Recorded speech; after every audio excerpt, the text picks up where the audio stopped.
vacations, which means no Mora. But Catherine's always looking out for us, so we should still drop by and say hello.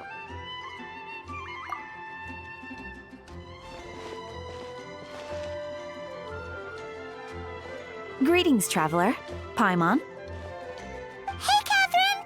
Still doing the whole no commissions during Windbloom thing? In general, yes. The people of Mondstadt don't delegate their work to others this time of year. But...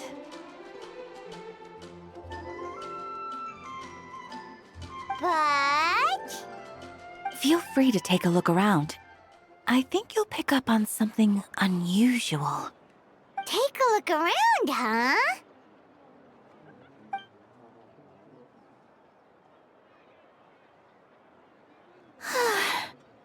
It's finally Windbloom.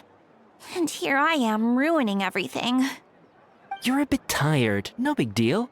Give it some time. How about doing something fun tonight? We could take a stroll or go stargazing. Stargazing? Like we'll find a spot.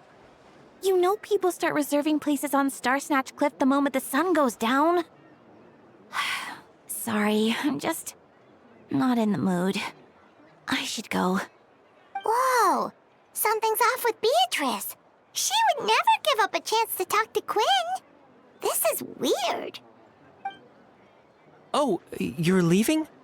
I can walk you home. No, it's okay. Thank you. I just need some time to myself. Besides, there's still something I need to do. The truth is, Quinn, not long ago, What is it? Is there something wrong? Never mind. It's nothing. Actually, Quinn, I think we should stop seeing each other for now. Huh? Wait, are you saying we can't be friends anymore? I thought we were best friends. Did you see that? Beatrice ran off without looking back. Oh, we go adventuring in other nations for a bit, and one of Mondstadt's best friendship stories is already over? So, is this what you meant by unusual, Catherine? This is just one example. Beatrice has been feeling down for days. But that's not all. Oh, it's the honorary knight in Paimon. Is something wrong? You don't look so good. I know a knight should be stronger than this, but I haven't been feeling right lately. I just can't focus. I started sleepwalking out of nowhere. Sometimes I'd even wake up in the middle of the night standing in a random location outside. You should see a doctor. I did, but all the tests came back normal. The doctor said I'm fine. Yeah, I even consulted Miss Barbara at the church, but her conclusion was the same. In any case, she was kind enough to pray to Lord Barbados for me to get better. Is it because I saw something I wasn't meant to see? Sorry, this is for me to figure out. It is Windbloom after all. Anyway, I have patrol to finish. Until next time, you two.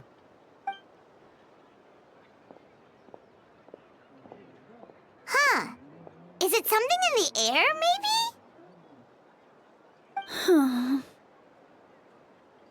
It appears Miss Donna is also out of sorts.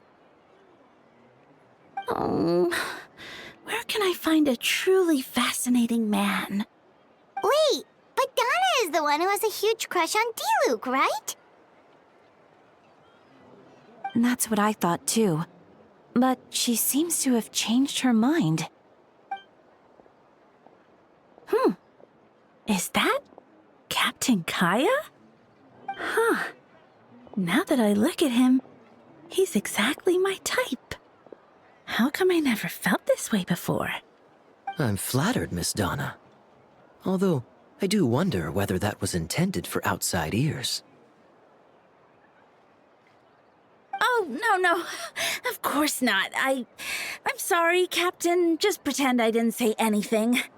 And, have a happy Windbloom. I intend to, my dear. But first, a question, if you don't mind. Why the sudden change of heart? I was under the impression Master Diluc was the object of your affections. Good question, Kaya. So, you knew about that? Well, Master Diluc came into the city not too long ago, but when I saw him, it was like the butterflies just weren't there anymore. If I had to compare it to something, it would be like waking up and realizing you're married to a man you don't love. But then I saw you, and it wasn't that something was different about you. I can't really explain it. It was just a feeling. I understand. And I'm flattered I was able to bring back the butterflies. But I do need to see to some business, so I'll take my leave. Oh, here he comes. Well, surprised to see us? Not at all. You are the exact two people I've been trying to find. So, Traveler, Paimon, how have you been? The answer to that requires a private conversation. Catherine, do you mind? Not at all. Have fun, you three. So, you said you were looking for us. Yes. Jean sent me to find you when she heard you were back in Mondstadt. But let's discuss the finer details back at headquarters.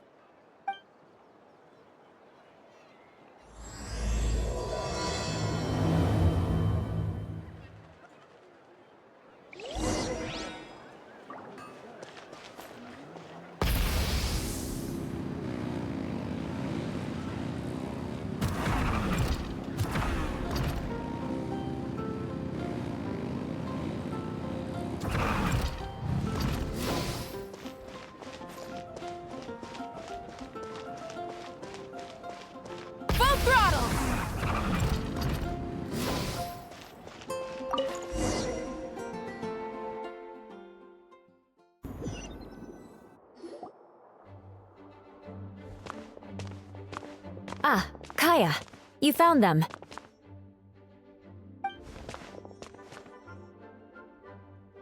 Good.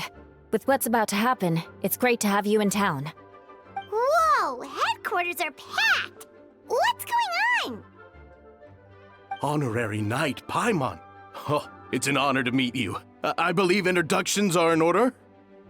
Allow me.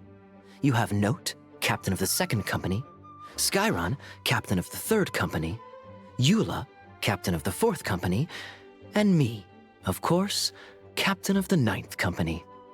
Oh, you're all captains? That's right. Master Jean is waiting for you inside. She'll explain everything. Jean! Traveler, Paimon, thank you for coming. Ah, yes, that would be the captains. You know a few of them already, but I'm sure there are some new faces. There have been a number of incidents in Mondstadt. In order to wrap up the case, I gathered all the captains of the Knights of Favonius together to hold a trial. A trial?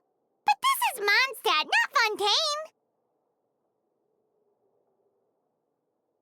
Fontaine. I can understand the confusion. You've never participated in one of our trials before. In truth, we haven't had to conduct one in quite some time. The Knights of Favonius oversee most matters of law and order in Mondstadt. Of course, in the interest of fairness, major cases are tried jointly with the Church. Under the guidance of Barbados, the Knights uphold chivalric justice in the spirit of our order, and the Church carries blessings and goodwill wherever the wind can reach. In today's case, requires a joint trial by both parties. Which means it's a serious one. So, do you need our help?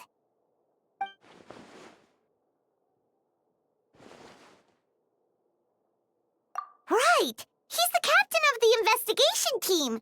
But we didn't see him out there!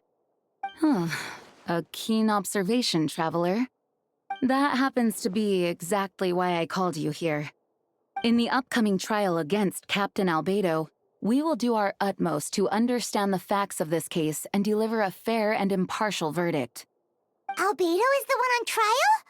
What did he do? Jean, it's time.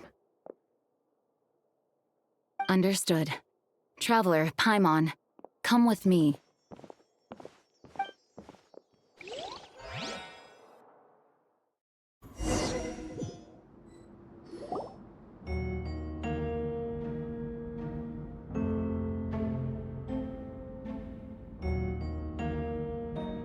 Please, sit wherever you like.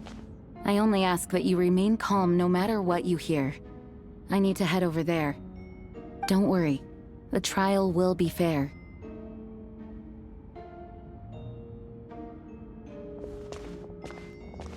Now that everyone is gathered, let us begin. With Grandmaster Varka away from Mondstadt for the time being, I, Jean Gunhilder, will oversee today's proceedings. Mr. Dahlia, Deacon of the Church of Favonius, will serve as assessor. As representatives of our respective organizations, we will ensure a just verdict in this case. Oh, that's a new face. Deacon of the Church. Does that mean he works with Barba and Rosaria? The defendant in today's case is the captain of the investigation team, Albedo.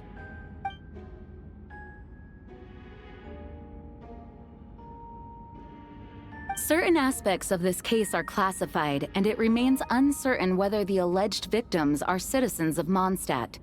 As such, this trial is not open to the public.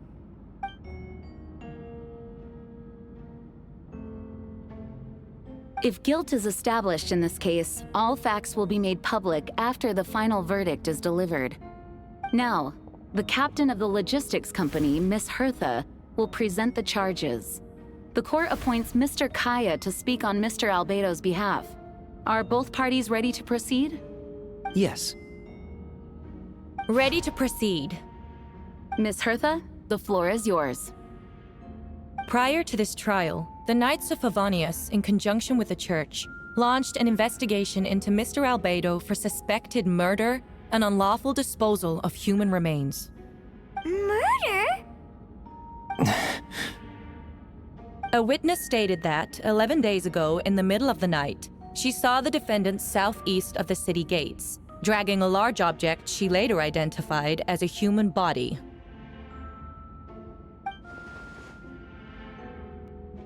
No. There's no way! We now call that witness to the stand. Beatrice, please tell us what you saw.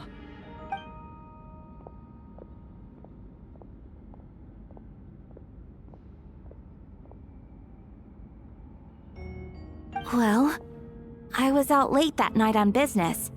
And when I came back, I saw someone in the moonlight that looked like Mr. Albedo. He was dragging a huge bag of some kind. I thought it was strange, so I followed him. Then, there was a sudden flash of golden light. The bag opened, and inside there was a body! Mr. Albedo's vision allows him to manipulate the ground with ease. So he buried it, and then removed any traces on the ground. Before he left, it seemed like he looked in my direction. Maybe it was just my imagination, but I was terrified thinking he might kill me too. Luckily, he didn't see me. I now turn to the defendant. Describe your whereabouts that night. I was working in my office, on the second floor of the Knights of Favonius headquarters. That's right. The next day, the defendant submitted his latest environmental report on the Dragonspine region. Considering the length of the text, it must have taken a considerable amount of time to finish. Can anyone attest to the fact that the defendant was working in his office that night? No. Then the length of the report is not a sufficient alibi.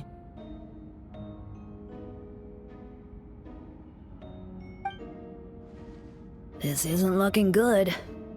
If the crime did occur as you described, then what about the body? You mentioned the joint investigation.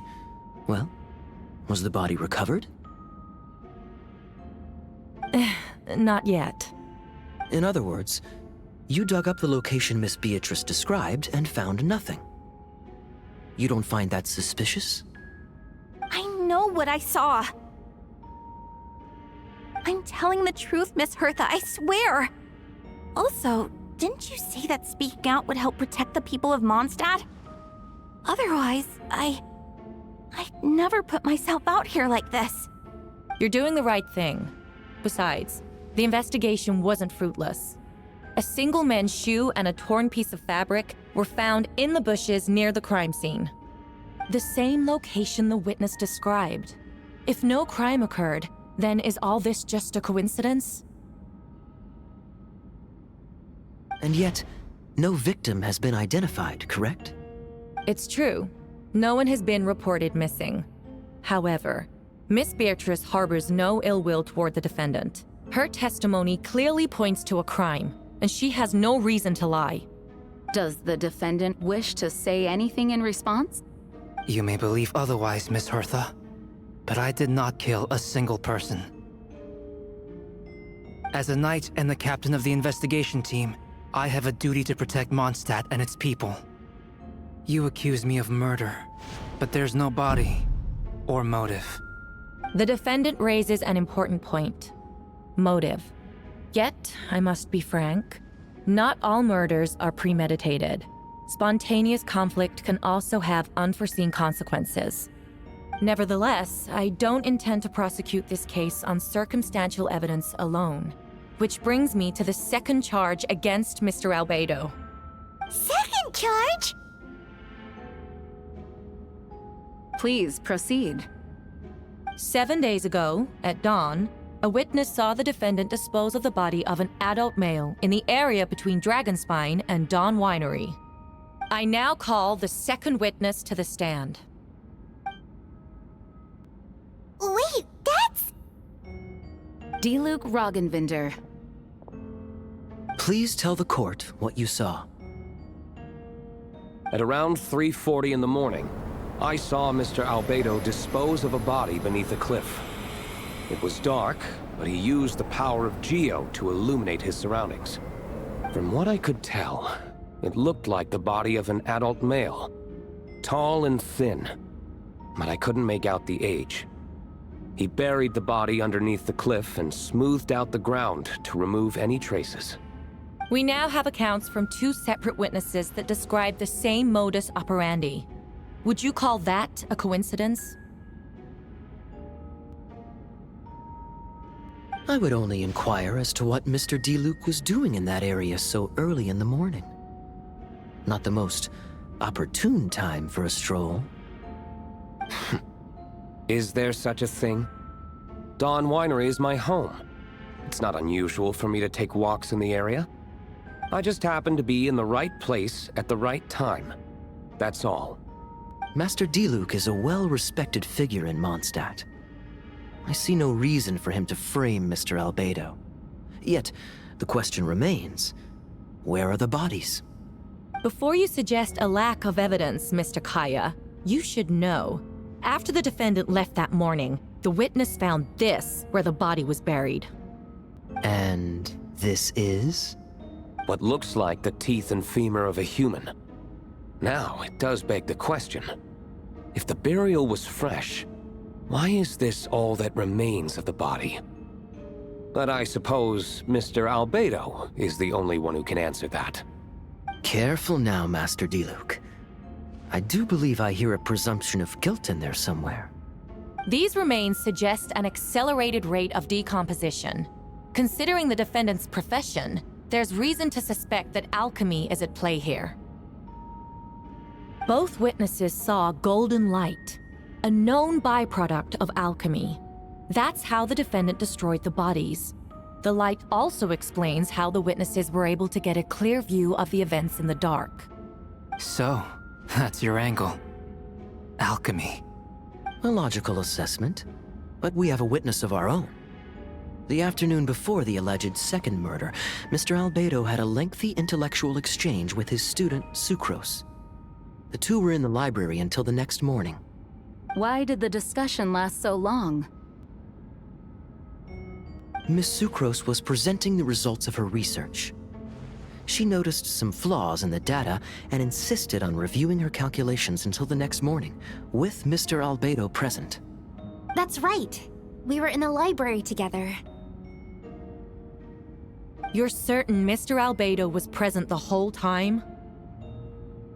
Yes, and I know Mr. Albedo would never kill anyone. He could never be that cruel. Nevertheless, the other witnesses have no reason to lie. Tell me, Miss Sucrose, that meeting in the library, were you awake the whole time? Sounds like a considerable duration to go without sleep. Oh, I do hope you can be truthful with us. It concerns the safety of countless Mondstadt citizens. A crime like this cannot go unpunished. I'll take it from here. During our meeting, Sucrose did fall asleep not long after midnight.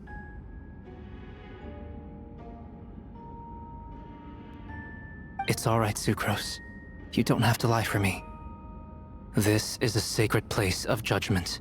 The truth is paramount. Mr. Albedo. I see. Then I'm afraid your alibi cannot be substantiated. Do you understand? Yes. I know claiming innocence without proof isn't enough. But the prosecution's argument has its own holes. There's been no mention of a motive, or what exact method could reduce a human body to those remains. No conclusive evidence of guilt. But the witness accounts do match to an extent that can't be dismissed. This is a tricky one. Allow me to submit another piece of evidence. The investigators intercepted one of Mr. Albedo's correspondences. I will now read the pertinent parts to the court. A correspondence. Oh no, that envelope does look like it belongs to Mr. Albedo. I have never abandoned the subject of human research. In fact, delving deeper into Dragonspine has led me to realize that the concept of life could be further expanded and transformed into that of birth. The mystery of human birth is often linked to death. As such, death is the most suitable material for the creation of new life. To that end, we must engage in a process of putrefaction and refinement. Putrefaction and refinement. Is that in reference to an alchemical process? The letter continues. Experimental trials have been carried out in the northwestern part of Dragonspine and the area southeast of Mondstadt's main gate. The data is as expected. Just as you endeavored to do, I too shall take up the path of creation and break through current limitations to reach a new realm of living beings. I trust the investigators have confirmed this to be the defendant's handwriting, and that the letter makes more than passing mention of putrefaction and refinement. Correct. Not to mention, the locations indicated in the letter match both crime scenes. What more can we trust than the defendant's own words? No, it can't be true. I can't believe it. A guilty verdict cannot be delivered without sufficient evidence. In order to protect all parties involved, that is what our principles demand. My original assessment was that we lacked said evidence. But now, it seems the only remaining questions are the identities of the victims and the specific alchemical process used in this case. Then we are in agreement.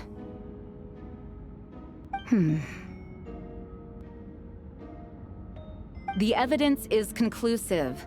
On the charges of murder and unlawful disposal of human remains, the court finds the defendant guilty.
Well, this took a turn for the worse.